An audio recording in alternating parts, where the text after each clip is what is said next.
फरवरी 2023 का एक ऐसा दिन जो कि टर्की और सीरिया के इतिहास में एक ब्लैक डे साबित हुआ, क्योंकि जैसा कि आप सभी को मालूम है कि 6 फरवरी 2023 को सुबह के 4:15 पर आए भूकंप ने टर्की और सीरिया में तबाही मचा दी और आज तकरीबन 13 दिन हो गए हैं और according to the report Turkey और सीरिया में कुल मिलाकर 46,000 से ज्यादा लोगों की अब तक मौत हो चुकी है।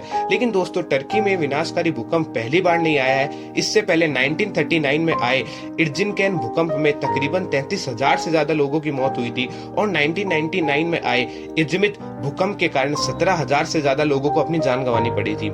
तो सवाल ये आता है कि आखिरकार टर्की में ऐसा क्यों होता है, टर्की में ऐसी क्या है जिस वजह से यहीं पर इतनी ज्यादा हाई इंटेंसिटी के भूकंप आते हैं। तो दोस्तों, इस वीडियो में मैं आपको इसके बारे में कंप्लीट जानकारी दूंगा कि टर्की में आखिर विनाशकारी भूकंप क्यों आते हैं। तो watch the video till the end. दोस्तों, मेजरली इसके पीछे 3 कारण है। पहला कारण टर्की और सीरिया में कॉम्प्लेक्स टेक्टोनिक प्लेट का होना, दूसरा कारण सॉफ्ट सॉइल यानी कि नरम मिट्टी और तीसरा कारण uneven construction of quake proof building यानी कि भूकंप निरोधी बिल्डिंगों का ना होना। अब हम आपको इन तीनों पॉइंटों को 1 बाय 1 एक्सप्लेन करेंगे। दोस्तों, पहला जो कारण है वो है कॉम्प्लेक्स टेक्टोनिक प्लेट। दोस्तों, अब ये सब जानने से पहले आपको ये जानना जरूरी है कि भूकंप आखिर क्यों आता है। तो दोस्तों, अकॉर्डिंग टू द साइंटिस्ट, हमारी अर्थ के नीचे प्लेट्स हैं जिन्हें टेक्टोनिक प्लेट बोला जाता है। ये प्लेटें हमारी अर्थ के साथ बहुत धीमी रफ्तार से घूमती है और हर साल ये अपनी जगह से 4 से 5 मिलीमीटर खिसक जाती है।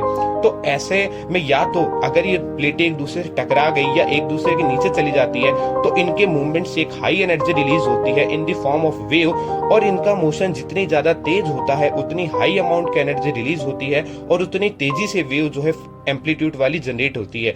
अब और इन चीजों का इफेक्ट उस जगह ज्यादा देखने को मिलता है जहां पर टेक्टोनिक प्लेट की जो स्ट्रक्चर है वो कॉम्प्लेक्स है।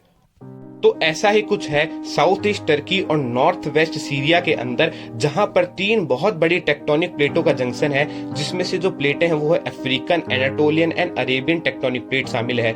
ये तीनों प्लेटें टर्की और सीरिया में आके एक जगह मिलती है और इस बार भूकंप का कारण था ईस्ट एनाटोलियन फॉल्ट। कई सालों से अरेबियन प्लेट और एनाटोलियन प्लेट फिक्शन के कारण एक दूसरे में लॉक थी। तो कई सालों बाद ये प्लेटें जब एक दूसरे से अपोजिट डायरेक्शन में खिंच रही थी तो इन प्लेटों के बीच इतने ज्यादा दबाव के कारण बहुत सारा तनाव यानी स्ट्रेन जनरेट हो गया और इस स्ट्रेन के कारण इनका जो पॉइंट ऑफ कांटेक्ट है वो एक दूसरे से अलग हो गया और स्ट्राइक स्लिप रैप्चर हुआ और इन प्लेटों में सडनली एक जोरदार झटका आया, जिस वजह से एनर्जी रिलीज हुई और वो एनर्जी भूकंप की तरंगों के रूप में जनरेट हुई। और दोस्तों, आपकी जानकारी के लिए बता दूं कि टर्की में आए भूकंप की तीव्रता 7.8 थी। तो अकॉर्डिंग टू द साइंटिस्ट, इस इंटेंसिटी से जो एनर्जी रिलीज होती है वो इतनी ज्यादा है कि आप न्यूयॉर्क शहर को लगातार 4 दिन से ज्यादा इससे पावर सप्लाई कर सकते हैं। दोस्तों, बात करते हैं रीजन नंबर 2 की, जो कि है सॉफ्ट सॉइल यानी नरम मिट्टी। दोस्तों, टर्की में जहां पर ये भूकंप आया उस जगह का नाम था नुर्दगी, जो कि टर्की के गाजियान्टेप प्रांत का एक शहर था।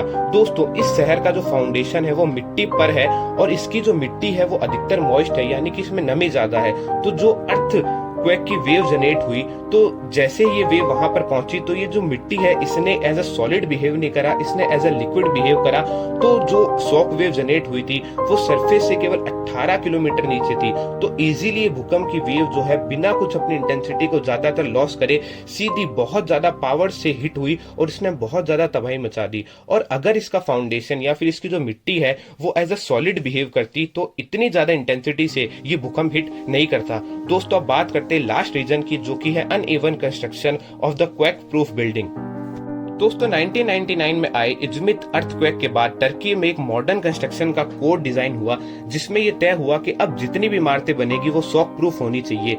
लेकिन बहुत सारे लोगों ने अपने इमारतों या घरों को इस रूल से आने से पहले ही कंस्ट्रक्ट करा लिया था, तो उनका रिकंस्ट्रक्शन अब पॉसिबल नहीं था। तो इस बार भूकंप के कारण वो बिल्डिंग जो क्वेक प्रूफ नहीं थी उनमें ज्यादा तबाही मची और उनकी हालत पैनकेक जैसी हो गई, जिसमें अपर पार्ट या ऊपर वाला जो फ्लोर है वो सीधा लोअर फ्लोर को हिट करा।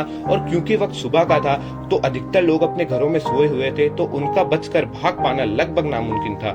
दोस्तों, हमारी तो ऊपर वाले से ये दुआ है कि जल्द से जल्द यहाँ के हालात सुधरें और पूरी दुनिया को कभी भी ऐसी कोई आपदा देखने को ना मिले। दोस्तों, ये थी टर्की के बारे में कंप्लीट इन्फॉर्मेशन। आई होप आपको वीडियो पसंद आया होगा। वीडियो पसंद आए तो इसे लाइक और शेयर जरूर करें और ऐसी इंटरेस्टिंग जानकारी के लिए हमारे चैनल को जरूर सब्सक्राइब करें। Thanks for watching.